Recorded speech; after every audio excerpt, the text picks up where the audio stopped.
toute façon pour voir First Love, forcément, un très bon film plus tard, et pour voir ce petit essai vidéo, enfin petit, dure quand même 2 heures, donc j'espère que vous savez qu'à partir du moment où vous êtes dans cette salle, vous ne sortez pas pendant 2 heures. Voilà, c'est comme ça, Fred et moi on sera derrière la porte, donc j'espère que vous allez bien aimer, du coup ça va être difficile. Bon, c'est bizarre quand même de voir le réalisateur, année de sortie, donc ici on est sur ce que j'appellerais moi vraiment un essai vidéo plus qu'un vrai documentaire dans la forme en tout cas.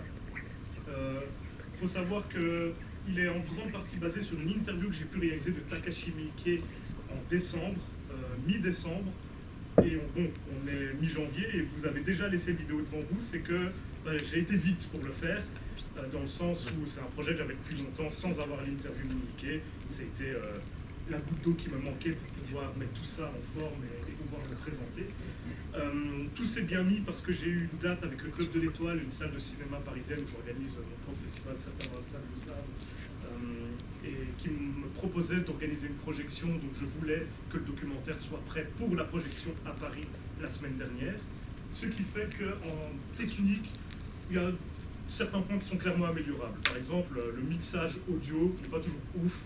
Il y a certaines transitions qui sont un peu trop fortes. Voilà, je le sais, vous inquiétez pas, ce sera réparé. Et l'étalonnage de mon interview laisse à désirer. Voilà. Donc ça, c'est les limites techniques de ma personne. Hein, je ne sais pas tout faire. Donc tout ce que vous allez voir, c'est moi qui l'ai fait, sauf la traduction de l'interview. Je ne parle pas japonais, donc j'ai été aidé pour ça. Et donc voilà, ça a été assez compliqué de faire cet essai vidéo sur Miike, puisque je ne sais pas si... Déjà, une grande question, est-ce qu'il y a des gens dans la salle qui n'ont jamais vu un film de Miike, en levant la main? Il y en a qui mentent, c'est ça. Bon, pas qu'ils s'accusent ça. Non, il y avait quelques personnes. Donc, est-ce qu'il y a des personnes dans la salle qui n'ont jamais vu un film de Miike à part Audition et Ichi de Killer? On le voit là-bas, s'il vous plaît. Rien n'a changé. Ok, cool. Mais bon, du coup, vous savez que Miike, il est prolifique. Quoi. Donc, le gars nous a fait plus de 120 films, donc au bout d'un moment, c'est difficile de parler de lui et d'être exhaustif. Donc là, mon but, je vous rassure tout de suite en 2 heures, c'est pas de vous présenter les 120 films comme ça, les uns après les autres. J'ai essayé de trouver des angles qui permettaient de parler de la carrière de Miike dans son ensemble, de parler de ses obsessions, de ses thématiques. Sans vous spoiler le contenu, on va quand même revenir assez longuement sur Audition et Ichi de Killer dans une première partie. Parce que, étant donné que ce sont ces 2 films les plus connus, en particulier chez nous, ça a été une bonne base pour moi pour accrocher, on va dire, un public et sans savoir quel est le rapport du spectateur avec Miike. Est-ce qu'il le connaît bien, est-ce qu'il ne le connaît pas du tout, est-ce qu'il l'aime bien, est-ce qu'il l'aime pas, enfin bon voilà. Donc l'idée c'était de revenir sur ces 2 films et d'essayer de casser aussi peut-être certaines idées reçues qu'on peut avoir sur ces 2 films qui ont été qualifiés très souvent de très violents, de très trash et tout. C'est pas forcément faux, mais il ne faut pas non plus les réduire à ça et surtout pas les réduire à des divertissements décérébrés parce que c'est clairement pas le cas.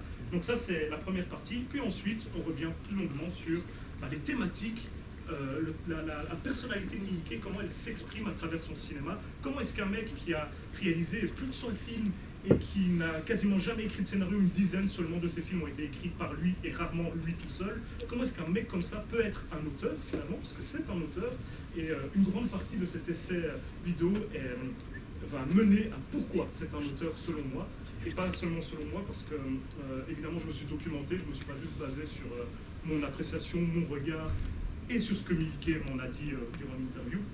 Je me suis documenté, je vais vous donner ma source principale qui est le livre de Tom Mess qui anime un podcast, c'est un Hollandais qui anime un podcast qui s'appelle Cinema Strikes Back et qui a surtout écrit la Bible sur Miike qui s'appelle Agitator.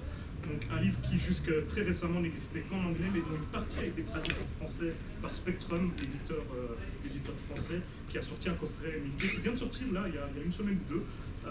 Et si vous l'achetez, vous aurez une partie de ce livre traduite en français. Au-delà de ça, je me suis basé sur certains essais universitaires, notamment nord-américains. Au Japon, il n'y a que 3 ou 4 essayistes qui ont parlé de Miike. Vous verrez à travers le documentaire qu'il est un petit peu décrié au Japon. C'est pas un réalisateur très respecté, c'est pas un Kurosawa-like dans l'idée. Et du coup, voilà, moi, à partir de cette documentation-là, de mon regard sur la filmographie de Miike et de ce que Miike a pu me raconter lui-même, je vous ai fait ce petit essai vidéo. Donc c'est un peu la Director's Cut, sans aller, on a bien compris que c'était pompeux, mais l'idée c'est que ça va sûrement être raccourci dans les mois à venir, puisque ça dure 2 heures.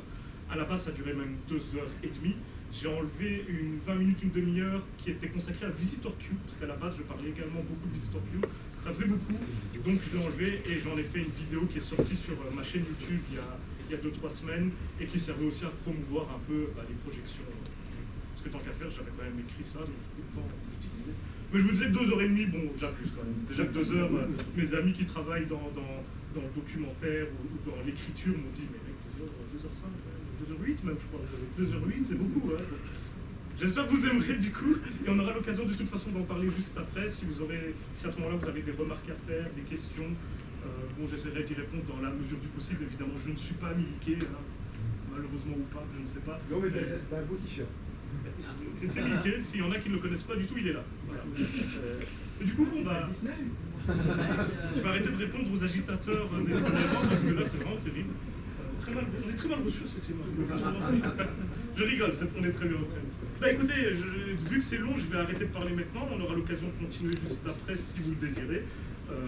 Et puis voilà, j'ai plus qu'à vous souhaiter un bon visionnage. Tu feras un Q&A après? Oui, ça a été dit 3 fois, Terry. Hein. C'est bien beau de faire des blagues, mais on écoute. Attention. Pas frapper, pas frapper. Ah, cette fois, il n'y a pas de t-shirt. C'est vrai qu'il y en avait pour Terry Fire. Non, par contre, j'ai peut-être un petit cadeau pour vous aussi. C'est pour ça qu'il faut revenir au 7e art. Merci beaucoup d'être là et puis j'espère que vous serez toujours content d'être là après ces 2 heures. Donc, on se revoit après et bon visionnage. Merci beaucoup.